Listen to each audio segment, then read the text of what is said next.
if you have filled out some of those forms that we gave you this morning,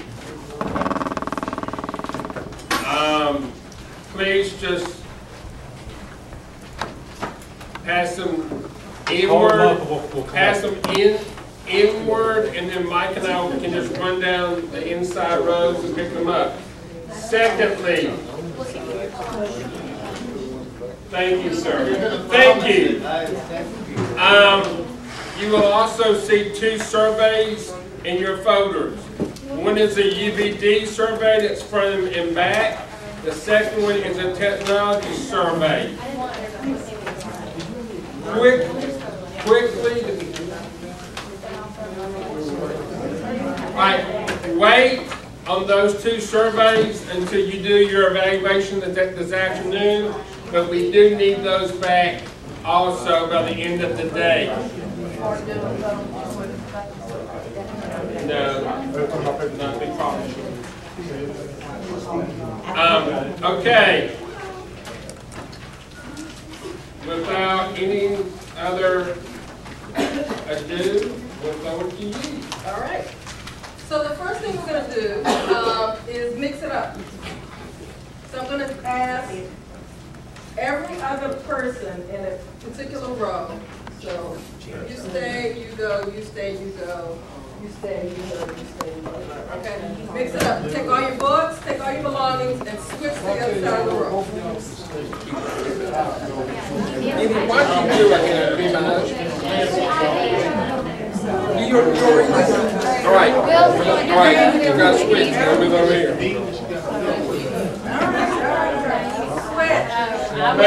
Yes, sir. She wins. No, I did not. You did not switch. Someone got shot. I was going to go.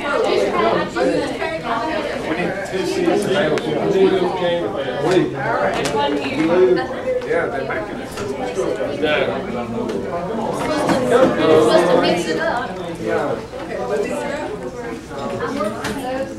Okay, so Liz was Are we giving door prizes? oh, Kitty. All right, hurry up and sit down. We got a door prize to give away. All right. Next, we're talking about Reconstruction. So, on the back of your folder, there's a number. All right. The back of your folder, there's a number. Someone's going to get Reconstruction. Okay. All right. Who's got number 19 on the back of their folder? 19.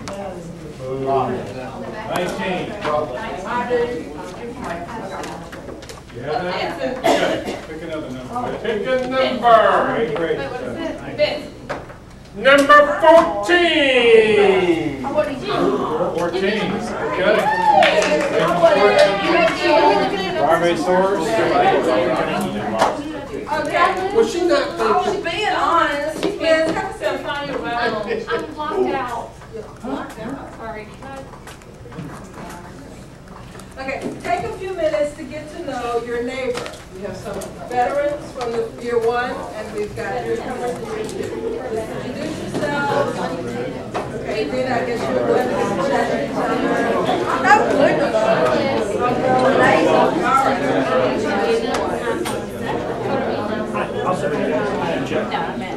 Wait a minute. You two are not supposed to be sitting next to each other. No.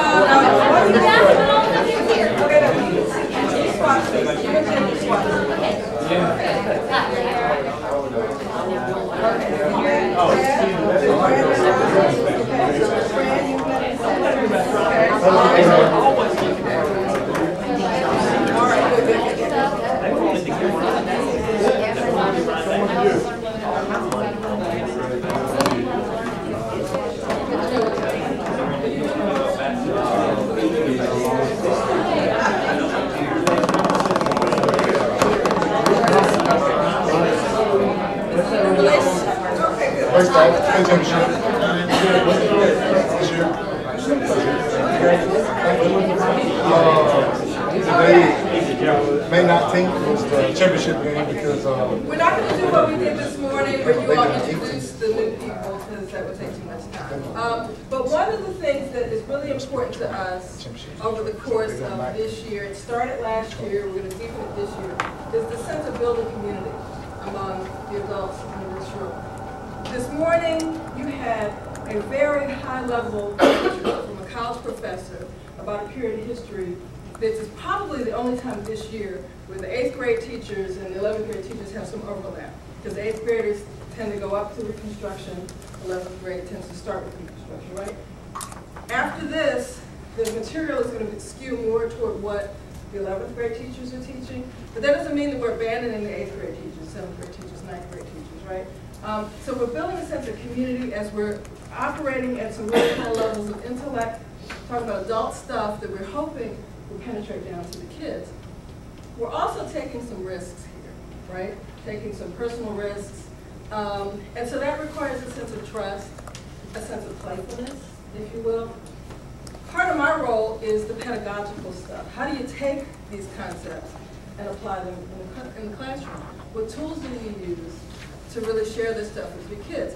Some of the actual information you might not teach to your kids because for whatever reason it's not covered in the curriculum, or it's too politically sensitive or too emotionally charged. But you as an adult have to know this stuff, right? And so the question is, how do you take it and translate it in a way that's going to be really useful for kids? That's part of what the afternoon, typically it'll be the afternoon session. After Jim will do his lecture, and I'll do some stuff on pedagogy. Okay, so first thing I want to know is, and I heard some of this morning, who are the former, we had some former, we have some choir members. Who's choir members in the group? 2 choir members? Okay, 3. Yeah, I knew about that about you. Okay, any athletes, current or former? What about cheerleaders? Any people who are rappers? Yeah. All right. All right. Okay.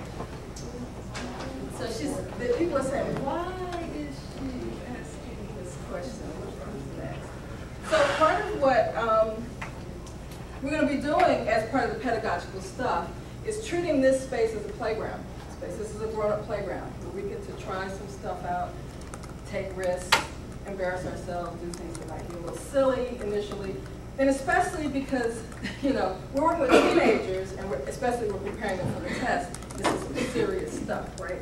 So we don't do what elementary school teachers do we? You know, we don't play games, we don't sing songs, we don't do movement, because this is some serious stuff. Well, in this space, in this adult playground space, we're going to do some of that stuff. And you get to show us what you can do, because you're an athlete, you're a singer, we have a rapper, okay? We're going to see what some of that is.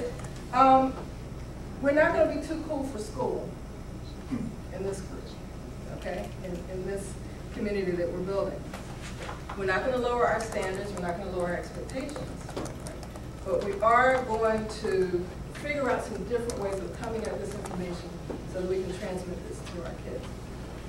All right, so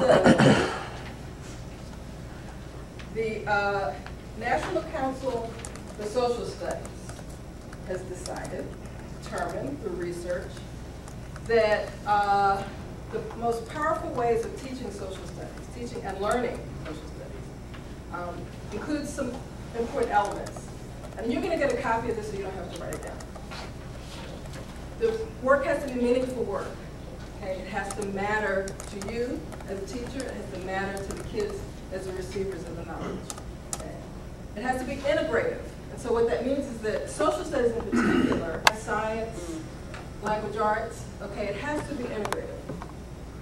It has to be value-based if it's going to be powerful. Which means it's going to come from your heart. Okay? You're not going to stand there and just offer facts and figures and dates and who died and when. Okay? It's coming from a place of value. Some things might be better than other things, right? Some things might be harder than other things. You're talking at a high level about some really serious stuff that matters, and it's coming from the heart. It's challenging. Really powerful social studies teaching is challenging.